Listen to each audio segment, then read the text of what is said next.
سورہ کہف کا نام تو سنا ہے نا، حدیث میں اس کی بڑی فضیلت بھی ہے۔ ایک کام آپ لوگ ضرور کریں کہ دیکھو جو حافظ قرآن نہیں ہے نا، وہ کچھ متعین صورتیں ضرور یاد کریں قرآن مجید کی، ٹھیک ہے؟ پورا قرآن حفظ نہیں ہوتا، کچھ متعین صورتیں ہیں، جیسے سورہ یاسین ہے، سورہ ملک ہے، سورہ ملک کی تو بڑی فضیلت ہے، اسی طرح سورہ کہف ہے، یہ بھی زبانی یاد کریں، سورہ سجدہ ہے، یہ بھی زبانی یاد کریں، اور 30واں پارہ بھی مکمل زبانی اور 29واں بھی مکمل زبانی ہے۔ یہ دو پارے ہر ایک کو حفظ ہونے چاہیے، 29واں اور کیونکہ نمازوں میں پڑھے جاتے ہیں، 29واں 30واں مکمل یاد کر لیں، سورہ یاسین یاد کر لیں، سورہ ملک یاد کر لیں، اور سورہ کہف یاد کر لیں، سورہ سجدہ یاد کر لیں، سمجھ رہے ہیں؟ سورہ واقعہ یاد کر لیں، سورہ رحمان بھی یاد کر لیں، اگر سورہ رحمان یاد کرنا ذرا مشکل ہے، سورہ واقعہ یاد کر لیں۔ تو یہ چند صورتیں آپ یاد کریں گے نا، تو اس کا فائدہ کیا ہوگا کہ تہجد میں آپ لمبی نماز پڑھ سکتے ہیں۔ دیکھو سورہ کہف جمعے کے دن فضیلت ہے نا، تو وہ جمعے کی رات کو تہجد میں پڑھ لو سورہ کہف، فضیلت بھی حاصل ہو جائے گی اور نماز کا ثواب بھی مل جائے گا۔ تو جن لوگوں کو قرآن کا حصہ یاد نہیں ہوتا، وہ تہجد لمبی رکعتیں پڑھ ہی نہیں سکتے، وہ علم طرح سے بس پڑھتے رہیں گے، رکوع کریں گے پھر اٹھیں گے، تو وہ تہجد میں جو ہے نا کچھ اپنا سینے میں اتنا قرآن محفوظ رکھنا چاہیے تاکہ کبھی انسان کی طبیعت میں نشاط ہوتا ہے، وہ لمبی نماز پڑھنا چاہتا ہے تو پڑھ سکے، وہ سمجھ رہے ہیں؟ 30واں پارہ ہے، ایک پارہ تہجد میں پڑھ لیں مکمل 30واں پارہ، تو یہ تھوڑا تھوڑا روزانہ قرآن مجید یاد کیا کریں۔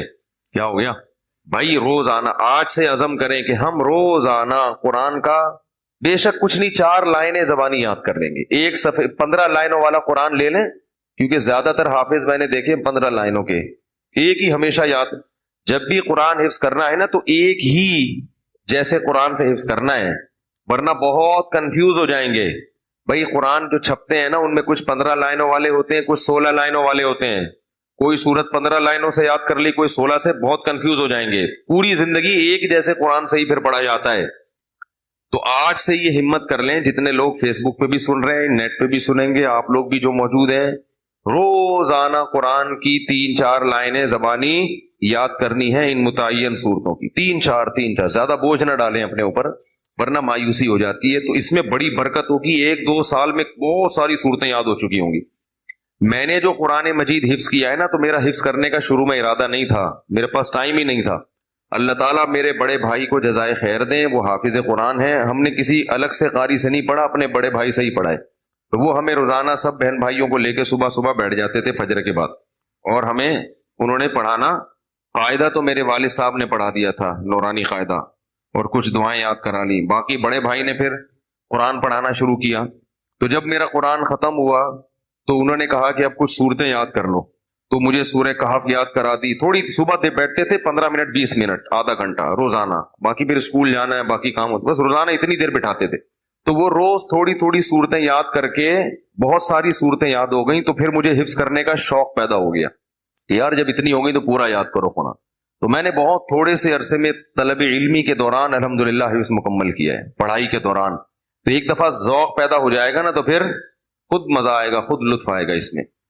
تو سورہ کہف بھی مشہور صورت ہے جو پڑھی جاتی ہے، نبی صلی اللہ علیہ وسلم نے فرمایا جو سورہ کہف کی جمعے کو تلاوت کرے گا، جمعے کی رات کو بھی کر سکتے ہیں تلاوت، ایک روایت میں جمعے کی رات کا بھی تذکرہ ہے، تو آپ نے فرمایا کہ وہ دجال کے فتنے سے محفوظ رہے گا۔ کہف عربی میں کہتے ہیں غار کو۔ اس میں 2 بلکہ 3 واقعات ہیں، 2 تو بڑے ہی دلچسپ ہیں۔ پچھلی قوموں میں چند نوجوان تھے جو ایمان لے کر آئے، جو کیا کیا انہوں نے، لیکن جس ملک میں وہ رہتے تھے وہاں کا بادشاہ بڑا ظالم تھا، وہ ایمان والوں کو زندہ رہنے نہیں دیتا تھا۔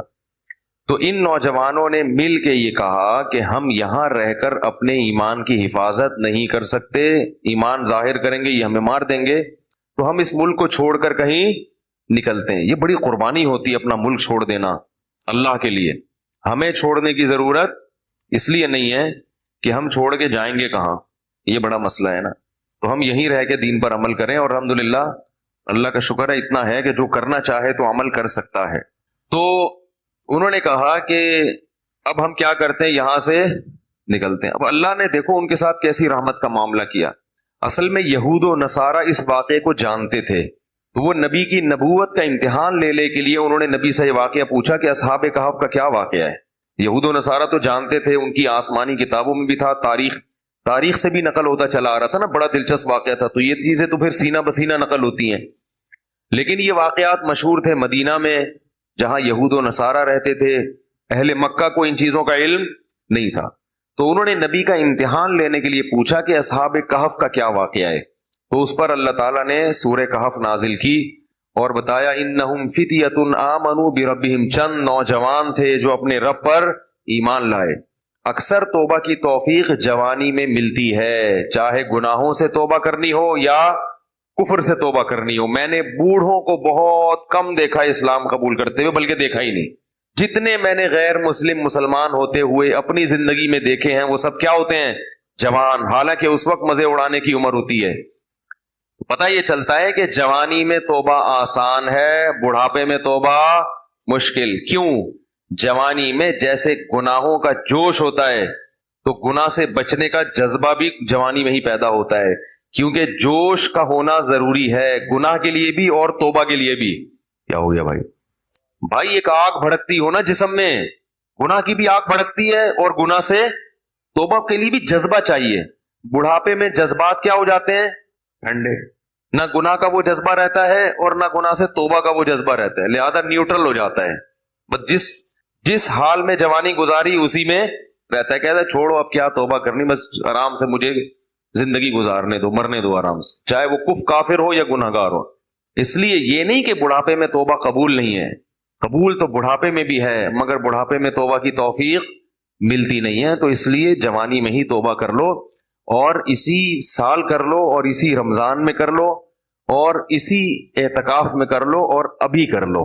شیطان کہے گا کل عید کے بعد کروں گا، پہلے 2-4 فلمیں دیکھوں گا عید کے بعد جو نئی ریلیز ہوں گی ہیں، اور پھر جو ساری مستیاں اپنی پوری کروں گا، نکالوں گا، مزے اڑاؤں گا، پھر کیا کروں گا؟ تسلی سے آخر میں توبہ کر لوں گا. جس نے یہ سوچ کے توبہ کو ڈیلے کیا، مؤخر کیا، اس سے بڑا بے وقوف دنیا میں کوئی نہیں ہے. ایسا نہیں ہوتا.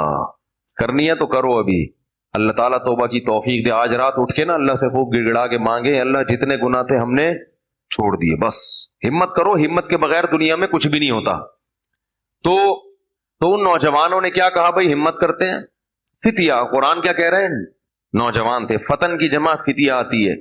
تو انہوں نے کہا کہ بھائی وَإِذِ اعْتَزَلْتُمُوهُمْ وَمَا يَعْبُدُونَ إِلَّا اللَّهَ فَأْوُوا إِلَى الْكَهْفِ، چلو یہاں سے بھاگ کے کسی غار میں پناہ لیتے ہیں، وہاں جا کے سوچیں گے کہ کل کرنا کیا ہے، اگلا پلان کیا. ابھی تو یہاں سے نکلو، یہاں رہ کے کچھ نہیں ہو سکتا. انہیں کیا پتا تھا کہ ان کی اس قربانی پر اللہ ان کو کیسا نوازنے والا ہے. اللہ بڑا شکور ہے. اللہ کا ایک نام ہے شکور. شکور پتہ ہے کسے کہتے ہیں؟ قدردان. آپ تھوڑا کریں اور وہ نوازے بہت زیادہ، اس کو شکور کہتے ہیں. تھوڑی قربانی آپ دو گے مگر وہ نوازے گا بہت زیادہ. اللہ ایسا کرتے ہیں. تو یہ نوجوان نکل کے گئے ہیں اور انہوں نے غار میں کیا کی؟ پناہ لی. وہاں بیٹھ چلے گئے ہیں، نیند آ گئی، سو گئے. ساتھ ان کا کتا بھی تھا. حفاظت کے لیے کتا رکھنا بولو بھائی جائز، بلا وجہ کتا رکھنا حرام ہے. نبی نے فرمایا جس نے بلا وجہ کتا رکھا روزانہ 1 قیرات اس کی نیکیاں کم ہوتی رہیں گی. ایک قیرات پہاڑ کے برابر ہوتا ہے. روزانہ اس کی نیکیاں ضائع ہوتی رہیں گی. اسلام میں کتا پالنا بلا وجہ جائز نہیں ہے. ضرورت کے لیے، شکار کے لیے پال سکتے ہیں. شکاری کتے ہوتے ہیں نا کہ شکار وکار کرنا ہے، یا گھر میں طوطے پالے ہوئے ہیں تو ان کی شکار کے لیے کتا رکھا ہوا ہے. تو یہ ہوتا ہے طوطوں کی حفاظت کے لیے کتے رکھنے پڑتے ہیں بعض دفعہ. تو لیکن کتے کو بتا دیں کہ صرف طوطوں کی حفاظت کے لیے ہے. لوگ کتا پالتے ہیں ڈاکوں سے حفاظت کے لیے، اس کو بتاتے نہیں ہیں، وہ ہر ایک کو کاٹنا شروع کر دیتا ہے. تو وہ اپنا کتا بھی ساتھ لے گئے حفاظت کے لیے کہ بھائی کہیں پہرے وہرے کا کام آئے گا. تو غار میں ان کو نیند آئی اور کتا کہاں بیٹھا ہوا ہے؟ غار کے کنارے پہ. وہ حفاظت کے لیے بیٹھا ہوا تھا کہ بھئی کوئی آئے گا تو بھونک کے ان کو بتائے گا بھئی بندہ آیا ہوا کوئی. تو اب جو ہے قرآن کہتا ہے کہ ہم نے ان پہ نیند کو مسلط کر دیا، سو گئے. وَلَبِثُوا فِي كَهْفِهِمْ 300 سِنِينَ وَازْدَادُوا 9 309 سال سوئے ہیں. کتنے؟ 309 سال. وَنُقَلِّبُهُمْ ذَاتَ الْيَمِينِ وَذَاتَ الشِّمَالِ، اگر انسان ایک ہی پہلو پہ لیٹا رہے نا تو زمین کھا جاتی ہے اس کو. تو اللہ فرماتے ہم ان کو کروٹیں بھی دلاتے رہے. وَتَرَى الشَّمْسَ إِذَا طَلَعَتْ تَزَاوَرُ عَنْ كَهْفِهِمْ ذَاتَ الْيَمِينِ وَذَاتَ الشِّمَالِ وَإِذَا غَرَبَتْ تَقْرِضُهُمْ.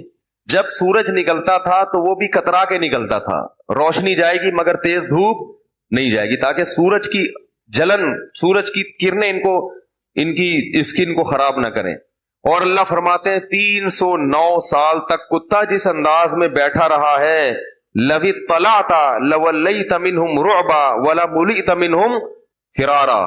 وہ کیا ہے؟ لَوِ اطَّلَعْتَ عَلَيْهِمْ لَوَلَّيْتَ مِنْهُمْ فِرَارًا وَلَمُلِئْتَ مِنْهُمْ رُعْبًا، کہ تم اس کتے کو دیکھتے تو روب کی وجہ سے وہاں سے بھاگ جاتے. اللہ نے کتے پر ایسا روب ڈال دیا کہ کوئی بھی اس کے قریب پٹک نہیں سکتا، تاکہ ایسا نہ ہو کہ 309 سال میں ظاہر ہے کتنے لوگ یہاں سے گزریں گے، غار میں جا کے ان کو نقصان نہ پہنچائے. تو کتے کی ایسی وحشت. 309 سال کے بعد اللہ نے ان کو اس دوران کیا ہوا؟ وہاں حکومت کا کیا ہو گیا؟ بادشاہ مر گیا، پوری رعایا تبدیل ہو گئی، کوئی نیک بادشاہ آ گیا اس ملک میں جو توحید پرست تھا اور نیک لوگوں کی قدر کرتا تھا. پوری رعایا تبدیل ہو گئی، حکومت تبدیل ہو گئی 309 سال میں. تو یہ 309 سال کے بعد سو کے اٹھے ہیں، اب پریشان ہے کہ یار ہم کتنا سوئے ہیں. کسی نے کہا کہ ہم 24 گھنٹے سوئے ہیں، کسی نے کہا کہ نہیں بھائی آدھا، کیونکہ یہ تو سوچ ہی نہیں سکتے تھے نا اتنے 100 سال تک ہم سوتے رہے. تو ایک نے کہا کہ اللہ ربکم اعلم بما لبثتم، اللہ کو پتا ہے بھائی کتنا سوئے ہیں، چھوڑو اس بحث میں کیا پڑھنا، 24 گھنٹے یا آدھا دن یا ایک دن، چھوڑو کیا کرنا اس بحث. تو ایسا کرو فبعثوا بورقکم هذه الى المدینہ. کیا ہوا بھائی؟ فبعثوا بورقکم هذه الى المدینہ، یہ سکہ رائج الوقت لے کے جاؤ. کیا کرو؟ سکہ رائج الوقت. یہ رائج الوقت میں خود لگا رہا ہوں کیونکہ آج کسی کا نکاح پڑا ہے نا جمعے میں، اس میں لکھا تھا 1 لاکھ روپے سکہ رائج الوقت. تو یہ پرانی اصطلاحات پتہ نہیں لوگ کیوں استعمال کرتے ہیں بھائی. تو رائج الوقت ہی ہے اور کیا ہوگا. بیوی رائج الوقت ہے، دولہا رائج الوقت چل رہا ہے، تو سکہ بھی کون سا ہوگا؟ رائج الوقت ہی ہوگا. تو انہوں نے کہا کہ یہ سکے لے کے جاؤ، کرنسی لے کے جاؤ. فَلْيَنْظُرْ أَيُّهَا أَزْكَىٰ طَعَامًا، اور دیکھ کر آؤ کون سا پاکیزہ کھانا ہے، کیونکہ غیر مسلم ریاست ہے، حلال ملنا، اس سے پتہ چلتا ہے کہ غیر مسلم اسٹیٹ میں رہنا بڑا مشکل کام ہے. لوگ یورپ امریکہ میں جا کے جو آئے کھا لیتے، کہتے بسم اللہ پڑھ کے کھا لو، یہاں کیا حلال حرام، اتنا مشکل کام ہے. نہیں، آپ کو تحقیق کرنی پڑے گی. غیر مسلم ملک میں گوشت کھانا آپ کے لیے حلال نہیں ہے جب تک کہ یقین نہ ہو کہ یہ حلال طریقے سے ذبح کیا گیا ہے. اور محض حلال کا ٹھپا کافی بولو یار نہیں ہے، کہتے اس پہ حلال کا ٹھپا لگا. حلال کا ٹھپا لگانے میں کتنے ٹائم لگتا ہے. لوگوں نے مہریں بنا کے رکھی ہوئی، حلال لکھا ہوا ہے، ہر چیز پہ سور پہ بھی ٹھپا لگا رہے ہیں حلال. جو چیز آ رہی ہے اس پہ کیا لگا دیتے ہیں؟ حلال کا ٹھپا. جو بھی ان ملکوں میں رہتے ہیں ان کی ذمہ داری ہے کہ چکن کھا رہے ہیں، بکرا کھا رہے ہیں، جا کے پہلے تحقیق کریں کہ اس کمپنی میں حلال ہے بھی یا نہیں ہے. مشینی ذبیحہ ہماری تحقیق میں حلال نہیں ہے. قرآن میں صاف ہے کہ جس جانور پر اللہ کا نام نہ لیا جائے اسے کھانا جائز نہیں ہے. اور نام لینے کا مطلب انسان نے نام نہ لیا ہو، مشین کا نام لینا کافی، مراد یہ کہ انسان اس پہ نام لے. تو انسان کا اللہ بسم اللہ اللہ اکبر پڑھنا ضروری ہے. تو یہ بھی پاکستان کی ایک فضیلت ہے کہ یہاں الحمدللہ حلال گوشت وافر مقدار میں ملتا ہے، یقینی حلال ہوتا ہے، اپنے سامنے سے ذبح ہوتا ہے، بالکل صاف نظر آ رہا ہوتا ہے. بڑی نعمت کی بات ہے. بعض ملکوں میں شروع ہو گیا ہے لیکن جہاں بھی گیا ہوں مزہ نہیں آیا، مشکوک ہے، اطمینان نہیں ہوتا. تو فَلْيَنْظُرْ أَيُّهَا أَزْكَىٰ طَعَامًا، دیکھ کر پاکیزہ مال لے کر آؤ. جو غیر مسلم ہے پتہ نہیں مردار بھی کھاتے ہوں گے، تو حلال تلاش کرو. وَلْيَتَلَطَّفْ، اور ذرا احتیاط سے جانا. لا يشعرن بكم احدا، کسی کو پتہ نہ چلے تمہارے بارے میں. چپکے سے جانا، رومال ڈال کے اور پتلی گلی سے راشن خرید کے، کھانا خرید کے لے آنا. انہم ان یظہروا علیکم یرجموکم، کیونکہ ان کو اگر ہمارا پتہ چل گیا ہمیں پتھروں سے مار کے ہلاک کر دیں گے، اتنے دشمن تھے اسلام کے. او یعیدوکم فی ملتہم، یا زبردستی تمہیں اسی دین میں لے آئیں گے. ولن تفلحوا اذا ابدا، پھر تو تم کبھی بھی کامیاب نہیں ہوگے، نقصان ہو جائے گا. ہم تو نہ اس دین میں دوبارہ جا سکتے ہیں اور نہ ہم قتل ہونا چاہتے ہیں کہ پتھروں سے ہمیں کوئی ہلاک کرے. لہذا چپکے سے جاؤ اور پتلی گلی سے واپس آ جاؤ. وہ جب چپکے سے گیا تو وہ دیکھ کے حیران ہو گیا، وہ یہ کیا ہے بھائی، یہ تو وہ علاقہ ہی نہیں ہے بھائی. تو علاقہ ہی چینج ہو گیا ہے. علاقہ کیا ہو گیا ہے؟ چینج ہو گیا ہے. سندھ والے جو ہے نا علاقے کو کہتے ہیں علاقہ، کہتے ہیں علاقے کی بات ہوتی ہے بھائی. تو یہ تو پورا علاقہ چینج ہو گیا. تو وہ حیران کہ وہ بادشاہ کہاں ہے. انہوں نے کہا کہ وہ بادشاہ تو بھائی 300 سال پرانی بات ہے, اس کے زمانے کی تو ٹرینیں بند ہو گئی ہیں, کون سے بادشاہ کی بات کر رہے ہیں. اس نے کہا بھائی وہ بادشاہ. انہوں نے کہا بھائی وہ پرانے زمانے کا قصہ ہے. انہوں نے پھر وہ کرنسی دکھائی. انہوں نے کہا یہ کرنسی تو 300 سال پہلے اسٹیٹ بینک نے پابندی لگا دی تھی, یہ کون سی کرنسی لے کے گھوم رہے ہو. بہرحال چونکہ تاریخی کتابوں میں نقل ہوتا چلا آ رہا تھا کہ چند لوگ تھے جو ایمان قبول کر کے ملک چھوڑ کر چلے گئے تھے, تو پھر انہوں نے اس کو بھی بلایا اپنے باقی ساتھیوں کو. پھر تحقیق ہوئی تو لوگوں کو یقین آ گیا کہ یہ اللہ نے کیا کیا ان کے ساتھ, ایک کرامت کا معاملہ کیا ہے کہ چونکہ یہ ایمان لائے تھے تو اللہ نے ان کو اس بادشاہ کے شر سے بچانے کے لیے 300 سال بعد والے جہان میں منتقل کر دیا ہے. تو اب لوگ ان کے عقیدت سے ہاتھ پاؤں چومنے لگے اور وہ بڑا ان کی جو ہے نا عقیدت اور محبت کرنے لگے. اور ان کے انتقال کے بعد وہاں انہوں نے لوگوں نے ایک مسجد بنائی اللہ کو یاد رکھنے کے لیے. کہف کا پہلا رکوع اور 15ویں پارے کا 13واں رکوع. یہ سورہ کہف ہے, اس کی بڑی فضیلت ہے. حدیث میں رسول اللہ صلی اللہ علیہ وسلم نے ارشاد فرمایا کہ جو جمعے کے دن سورہ کہف کی تلاوت کرتا ہے اللہ اسے دجال کے فتنے سے محفوظ رکھتے ہیں. اس کی وجہ کیا ہے کہ دجال کے فتنے میں اور اس میں کیا مناسبت ہے, اس پہ علماء نے بہت کچھ کہا ہے, تو یقینی طور پر اس حکمت کو بیان نہیں کیا جا سکتا. لیکن بہرحال اس کے مضامین ایسے ہیں کہ انسان کو اس سے ایمان میں تقویت ملتی ہے. اور بڑی بات یہ ہے کہ رسول اللہ صلی اللہ علیہ وسلم نے جب کسی چیز کے بارے میں ہمیں بتا دیا تو پھر ہمیں اس کی حکمت سمجھ میں نہ بھی آئے تو ہمیں بس اس پر ایمان لانا چاہیے. تو دجال کے فتنے سے بچنے کے لیے اگر کوئی جمعے کے دن اس کا اہتمام کرتا ہے تو انشاءاللہ اس کو فائدہ ہوگا. دجال کے فتنے سے بچنے میں سرسری غور سے ایک بڑی حکمت یہ معلوم ہوتی ہے کہ اللہ تعالیٰ نے بڑے بڑے قدرت کے اپنے نمونے دنیا میں دکھائے ہیں. جیسے اس میں خضر علیہ السلام کا واقعہ آئے گا, اصحاب کہف کا واقعہ, ذوالقرنین کا واقعہ, کہ کیسی اللہ نے ان کے ہاتھوں پہ اپنی قدرت کو ظاہر کیا. تو یہ اللہ تعالیٰ کے مختلف کام ہیں. یاجوج ماجوج کا تذکرہ بھی آئے گا اس میں. تو اس میں ہمیں پتہ چلتا ہے کہ اللہ کی قدرتوں میں بہت بڑی بڑی قدرتیں, اللہ مخلوق سے بھی بعض دفعہ بڑے بڑے کام لے لیتے ہیں. تو دجال بھی اللہ کی ایک مخلوق ہوگا, تو وہ اگر بڑے بڑے محیر العقول کام دکھا رہا ہے تو یہ اس کی علامت نہیں ہوگی کہ یہ خدا ہے.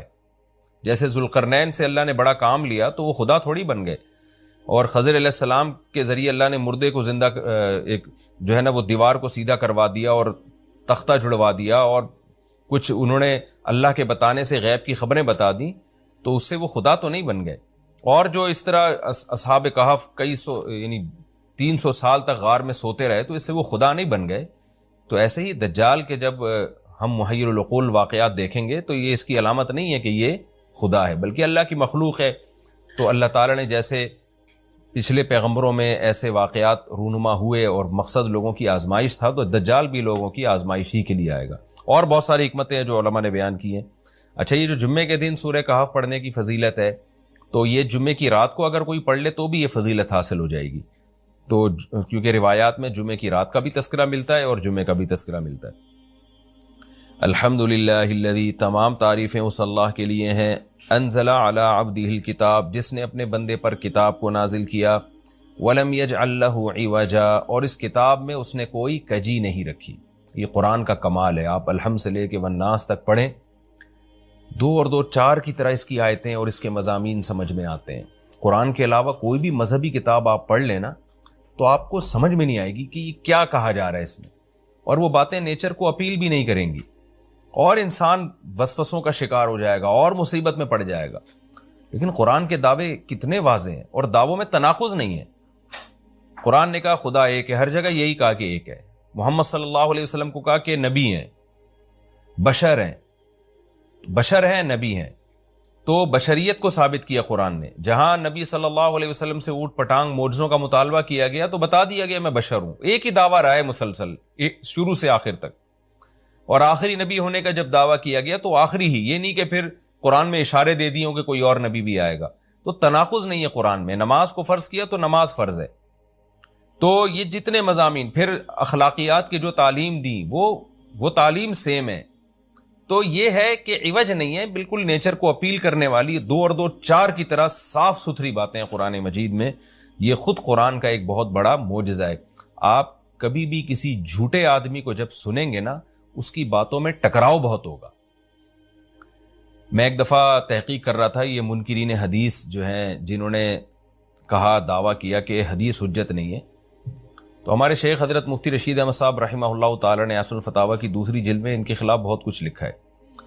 تو اس میں ایک بڑی دلچسپ بات یہ تھی کہ جب یہ منکرین حدیث کا جو بانی ہے نا, پرویز نام تھا اس کا, پورا نام اس وقت ذہن میں نہیں ہے, تو اس کی کتابوں سے حضرت نے تناقض نکالا. مفتی رشید احمد صاحب رحمۃ اللہ علیہ نے تناقض کیا نکالا؟ ایک جگہ لکھ رہا ہے کہ حدیث حجت نہیں ہے, دوسری جگہ لکھ رہا ہے کہ حدیث حجت تو ہے لیکن جن ذرائع سے ہم تک پہنچی وہ ذرائع حجت نہیں ہے, اور ایک جگہ لکھ رہا ہے کہ حدیث حجت بھی ہے لیکن صرف نبی صلی اللہ علیہ وسلم کے دور تک کے لیے حجت ہے, ہمیشہ کے لیے حجت نہیں ہے. تو ایسے کئی تناقض. تو اس میں حضرت نے لکھا کہ اس سے پتہ چلتا ہے کہ یہ بیچارہ خود اس کو پتہ نہیں ہے کہ یہ اس کا دعویٰ کیا ہے. یعنی اس سے صاف واضح ہوتا ہے کہ ان کا مقصد صرف اور صرف ہمیں اسلام سے ہٹانا ہے, اور حدیث کو مشکوک قرار دے کر, کیونکہ زیادہ تر جو قوانین ہمیں اسلام کے ملتے ہیں وہ تو قرآن میں بہت کم ملتے ہیں, وہ تو احادیث میں ملتے ہیں. قرآن تو زیادہ تر عقیدے کی بات کرتا ہے, آخرت کے تصور کو ہماری نظروں میں اجاگر کرتا ہے, اخلاقیات سکھاتا ہے, مسائل فقہی مسائل وہ تو زیادہ تر احادیث میں ہیں, اسلامی قانون جسے ہم کہتے ہیں. تو مقصد اس کا یہ ہے کہ اسلامی قانون سے کسی طرح لوگوں کو ہٹایا جائے. تو جیسے جس وقت بن پڑی وہ دعویٰ اس نے کر دیا. کبھی مجلس دیکھی کہ یار اس وقت یہ دعویٰ کرنا زیادہ مناسب ہے کہ حدیث حجت تو ہے لیکن جن ذرائع سے پہنچی وہ ذرائع قابل اعتماد نہیں ہے, تو وہاں اس نے یہ دعویٰ کر دیا. تو جھوٹا آدمی کسی ایک بات پہ ٹکتا نہیں ہے. آپ مرزا غلام احمد قادیانی کے دعووں کو دیکھ لیں, اس کی کتابوں میں کہیں وہ لکھتا ہے کہ میں نبی نہیں ہوں, میں تو امام ہوں, اور کہیں لکھتا ہے کہ میں, شروع میں اس نے یہ دعویٰ کیا تھا کہ میں نبی نہیں ہوں, میں امام مہدی ہوں. پھر اس نے دعویٰ کیا میں حضرت وہی عیسیٰ علیہ الصلوۃ والسلام جو مسیح موعود وہ ہوں. اس کی کتابوں میں اتنا ٹکراؤ ہے, وجہ اس کی ہے کہ باطل کا ایک ہدف ہوتا ہے, تو وہ دیکھتا ہے کہ جیسا دیس ویسا بھیس. جیسے اس کا ہدف ہوتا ہے شہرت, دولت, اور یا لوگوں میں پھوٹ ڈالنا یا کوئی منصب حاصل کرنا کسی سے, تو وہ پھر دیکھتا ہے کہ جس وقت جو طریقہ اس کو سوٹیبل لگتا ہے نا وہ وہی طریقہ اختیار کر لیتا ہے. تو ہر باطل میں یہ ہوتا ہے. آج بھی ہم دیکھتے ہیں جو اہل باطل ہوتے ہیں وہ کسی ایک بات پہ ٹکتے نہیں ہیں. ایک تو ہوتا ہے نا انسان سے غلطی سے ایک دعویٰ ہو گیا اس سے رجوع کر لے, وہ ایک الگ چیز ہے, وہ تو ہر انسان سے خطا ہو سکتی ہے. لیکن اہل باطل کے دعووں میں بہت ٹکراؤ ہوتا ہے, وہ کسی ایک بات پہ ٹکتے نہیں ہیں. آج بہت سارے اسکالرز ایسے ہیں کہ آپ جب ان کی تقریریں سنیں گے یا ان کی کتابیں پڑھیں گے تو انہیں بہت ٹکراؤ نظر آئے گا. اسی سے صاف پتہ چل جاتا ہے کہ یہ لوگ اپنے دعوے میں مخلص نہیں ہیں, ان کا مقصد پھوٹ ڈالنا ہے. تو جتنی جو تحریف شدہ آسمانی کتابیں ہیں, یہ جتنے باطل مذاہب ہیں, ان میں بھی آپ کو یہ ٹکراؤ نظر آئے گا. تو قرآن یہ دعویٰ بار بار کرتا ہے کہ اللہ تعالیٰ نے جو کلام اپنے حبیب صلی اللہ علیہ وسلم پہ نازل کیا اس میں آپ کو عوج نظر نہیں آئے گا, کوئی کجی نظر نہیں آئے گی. بہت واضح 2 اور 2 4 کی طرح وہ اپنے دعووں کو دعوے کرتا ہے قرآن مجید, اور اس پر دلائل قائم کرتا ہے. قیماً, اللہ فرماتے ہیں سیدھا سیدھا کلام ہے, لینذر بأسا, تاکہ یہ ڈرا دے. کہ اللہ تو نے اتنا صاف ستھرا کلام نازل کیوں کیا؟ اللہ کہتے ہیں 2 وجہ سے, برے لوگوں کو ڈرانے کے لیے, اچھے لوگوں کو امیدیں دلانے کے لیے, تاکہ برے لوگ برائی سے بچیں اور اچھے لوگوں کو موٹیویشن ملے. یہ دعویٰ بھی قرآن کا کتنا پیارا اور کتنا صاف ستھرا ہے. برائی کو ختم کرنا چاہتا ہے قرآن, اچھائی کو پروموٹ کرنا چاہتا ہے. لینذر باسا شدیدا, ہم نے کیوں نازل کیا؟ تاکہ یہ ڈرا دے شدید عذاب سے, من لدنہ, اللہ کی طرف سے, یعنی اللہ کی طرف سے ڈرا دے. وَيُبَشِّرَ الْمُؤْمِنِينَ, اور ایمان والوں کو خوشخبریاں سنا دے. کون سے ایمان والے؟ الَّذِينَ يَعْمَلُونَ الصَّالِحَاتِ, جو اچھے اعمال کرتے ہیں. کیا خوشخبری سنا دے؟ ان لہم اجرا حسنا, کہ ان کو اجر ملے گا بہت اچھا, اور ایسا اجر ملے گا ماکثین فیہ ابدا, رہیں گے اس اجر میں وہ ہمیشہ ہمیشہ. وینذر الذین قالوا, اور تاکہ یہ کلام ڈرا دے ان لوگوں کو, الذین قالوا, جو کہتے ہیں اتخذ اللہ ولدا. اللہ نے ڈرانے کا ذکر 2 دفعہ کیا, اس لیے کہ ایک تو عام لوگ جو برے ہوتے ہیں ان کو ڈرا دے, اور مشرکین میں خاص طور پر یہ برائی تھی کہ یہود و نصارہ کی باتوں میں آ کے اللہ کے لیے اولاد ٹھہرا لیا کرتے تھے. وہ فرشتوں کو بیٹیاں کہہ دیا, یا عیسائیوں کی باتوں میں آ کے اللہ کے لیے اولاد ٹھہرا دی. تو اس لیے اللہ نے خاص طور پر ان مشرکین اور ان کافروں کا ذکر کیا جو نبی صلی اللہ علیہ وسلم کے دور میں اللہ کے لیے اولاد ٹھہراتے تھے کہ ان کو بھی ڈرا دیا جائے. وَيُنذِرَ الَّذِينَ قَالُوا، اور ڈرا دیں ان لوگوں کو جو کہتے ہیں اتخذ اللہ ولدا، کہ اللہ نے ٹھہرا لی ہے اولاد. سورہ کہف بھی مکی صورتوں میں سے ہے نا، تو اس میں بھی توحید کا مضمون بہت ہوگا. ما لهم به من علم، نہیں ہے ان کے لیے اس دعوے پر کوئی دلیل. ولا لآبائهم، اور نہ ان کے باپ دادا کے پاس کوئی دلیل تھی. یہ اکثر کہتے تھے نا بھائی ٹھیک ہے ہمارے پاس دلیل نہیں ہے لیکن ہم اپنے باپ دادا کو فالو کرتے ہیں. تو اللہ کہتے تمہارے باپ دادا کے پاس کون سے اس دعوے کی کوئی دلیل تھی. اور یہ جملہ ہلکا نہیں ہے. کبرت کلمۃ، بہت بڑا ہے یہ کلمے کے اعتبار سے. ایسا کلمہ جو ان کی منہ سے نکلتا ہے، منہ سے نکلنے والا کلمہ، یہ بہت بڑا کلمہ ہے، بہت بھاری ہے زمین اور آسمان پر کہ اللہ کے لیے اولاد ٹھہرا دی. ان یقولون الا کذبا، نہیں بولتے یہ لوگ مگر نرا جھوٹ بولتے ہیں یہ. فلعلک باخع نفسک علی آثارہم، اللہ تعالیٰ اپنے حبیب صلی اللہ علیہ وسلم کو تسلی دے رہے ہیں کہ اتنا سری جھوٹ بولتے ہیں اور آپ کی دعوت اتنی واضح ہے پھر بھی ایمان نہیں لاتے. تو اے نبی کہیں ایسا نہ ہو کہ آپ غم میں اپنی جان ہی نہ ہلاک کر بیٹھیں، کیونکہ رسول اللہ صلی اللہ علیہ وسلم کا دل بہت گھٹتا تھا کہ اتنی واضح بات میں کر رہا ہوں، اتنا میرے دعوے میں اتنی کلیئرٹی ہے، اس کے باوجود یہ مانتے کیوں نہیں ہیں. تو غم سے آپ کا سینہ گھٹتا تھا. تو اللہ نے آپ کو بتایا کہ یہ آپ کی حالت یہ ہو گئی ہے شاید کہ آپ اپنی جان ہی ہلاک کر بیٹھیں. دیکھیں اللہ کا شاید یہ ہماری زبان میں اللہ ہم سے بات کرتے ہیں نا، ورنہ اللہ کے لیے تو شاید نہیں، اللہ کے لیے جو چیز ہوتی ہے یقینی ہوتی ہے. تو یہاں شاید کا مطلب کیا ہوگا کہ کوئی بھی دیکھنے والا آپ کی کنڈیشن کو دیکھے نا اس وقت تو وہ کہے گا کہ آپ کی موت نہ واقع ہو جائے، اتنا غم ہے آپ کو. تو مقصد ہے غم کی شدت کو بیان کرنا. تو اللہ فرماتے ہیں شاید کہ آپ اپنی جان ہی ہلاک کر بیٹھیں ان کے پیچھے، یعنی ان کے غم میں. اگر یہ لوگ اس قرآن پر ایمان نہ لے کر آئے، اسفا، افسوس اور غم میں آپ کی جان ہی کہیں آپ ہلاک نہ کر بیٹھیں. پھر آگے اللہ بتا رہے ہیں کہ یہ ایمان کیوں نہیں لے کر آتے. آپ غم نہ کریں، آپ کی دعوت میں کوئی کمی نہیں، آپ کے دلائل میں کوئی کمی نہیں. ایمان نہ لانے کی وجہ ہم بتاتے ہیں کیا ہے. کچھ لوگ لائیں گے، کچھ نہیں لے کر آئیں گے. وجہ کیا ہے وہ ہم بتا رہے ہیں اگلی آیت میں. انا جعلنا ما علی الارض، ہم نے بنایا ہے ہر اس چیز کو جو زمین کے اوپر ہے، زینت اللہ، زمین کے لیے، یعنی زمین والوں کے لیے زینت، اٹریکٹیو بنایا ہم نے. زمین اجڑی ہوئی ہوتی، کسی کا دل ہی نہ لگتا زمین میں، تو سارے آخرت ہی کی فکر میں لگ جاتے. لیکن زمین میں اٹریکشن ایسی پیدا کر دی ہے کہ یہ اللہ سے غافل کرتی ہے، حق سے دور کرتی ہے. ہر آدمی اس زمین کی زینت کو حاصل کرنے کی کوشش کرتا ہے. زینت وہ چیز ما یتزین، جو مزین ہوتی ہے اور جس کی طرف انسان کی اٹریکشن ہوتی ہے، چاہے حقیقت میں وہ اٹریکشن کے قابل ہو یا نہ ہو. جیسے گندگی کا ڈھیر ہے، اٹریکشن نہیں ہوتی، لیکن آپ نے اس کے اوپر ایک خوبصورت ململ کا کپڑا ڈال کے خوشبو چھڑک دی تو اب وہ دیکھنے میں بھلی لگنے لگے گی. تو جو چیز دیکھنے میں بھلی لگتی ہے اس کو مزین کہا جاتا ہے، چاہے حقیقت میں ہو یا نہ ہو. تو اللہ نے کہا کہ ہم حقیقت میں زمین اچھی ہے یا نہیں ہے یہ لوگ اس کو نہیں دیکھتے، بس اٹریکٹیو ہے اس کو دیکھتے ہیں کہ اس کا یہ اٹریکٹ کرتی ہے اپنی طرف. حقیقت میں دیکھا جائے تو مسافر خانہ ہے نا، کتنی بھی مل جائے تو ختم ہونے والی ہے، تو فنا ہونے والی چیزوں سے کون دل بہلاتا ہے. لیکن اللہ بتا رہے کہ ہم نے چونکہ اس کو مزین کر دیا ہے، تو اس مزین ہونے کا نتیجہ یہ ہے کہ کچھ لوگ اس میں پڑھ کے اللہ کو بھول جاتے ہیں اور کچھ اس کی حقیقت کو دیکھ کر اللہ کو یاد رکھتے ہیں. تو آزمائش جبھی ممکن ہے جب اس زمین کو اٹریکٹیو بنایا جائے. آگے اس لیے اللہ نے فرمایا کہ ہم نے بنایا ہے جو کچھ اس زمین کے اوپر ہے زینت اللہ، زمین کے لیے مزین. کیوں بنایا ہے؟ لنبلوہم، تاکہ ہم لوگوں کو آزمائیں، ایہم احسن عملا، کہ ان میں عمل کے لحاظ سے زیادہ اچھا کون ہے. اگر زمین کو مزین نہ بنایا جاتا تو سارے عمل کے لحاظ سے بہت اچھے ہو جاتے، کیونکہ قربانی نہ دینی پڑتی. اب اس مزین زمین کی بہت سی چیزوں کو چھوڑنا پڑتا ہے. نماز کے وقت دکان چھوڑنی پڑتی ہے، اور صدقات و خیرات کے وقت مال کی قربانی دینی پڑتی ہے، اور جو شریعت کے جتنے بھی احکام ہیں تو جاہ کی قربانی دینی پڑتی ہے، منصب کی قربانی دینی پڑتی ہے. تو اللہ کہتے ہیں ہم نے چونکہ مزین بنا دیا تاکہ ہم لوگوں کو آزمائیں.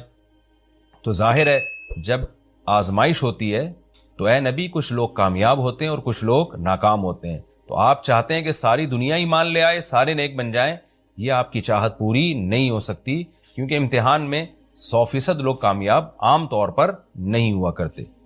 وَإِنَّا لَجَاعِلُونَ مَا عَلَيْهَا صَعِيدًا جُرُزًا، اور یاد رکھو جو کچھ زمین کے اوپر ہے ہم اس کو بنانے والے ہیں چٹیل میدان.